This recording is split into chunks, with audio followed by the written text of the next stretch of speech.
अस्सलाम वालेकुम, मैं हूँ आयशा इजाज में रहमतुल्लिल आलमीन सल्लल्लाहु अलैहि वसल्लम में।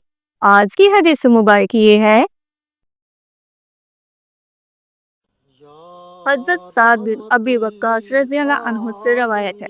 उन्होंने फरमाया, मैंने लात व उज़्ज़ा की कसम खाई तो मेरे प्यारे नबी हज़रत मोहम्मद सल्लल्लाहु अलैहि वसल्लम ने फरमाया, कहो ला इलाहा इल्लल्लाहु वहदहु ला शरीका ला, अकेले अल्लाह के सिवा कोई माबूद नहीं, इसका कोई शरीक नहीं।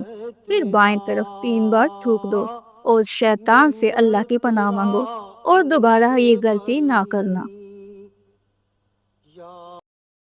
इस हदीस मुबारक को आप तक पहुंचाने में अगर मुझसे कोई गलती को कोताही हुई हो तो अपने रब के हुजूर माफी की तलबगार हूँ। खुशबू तेरी जुए करम आंखें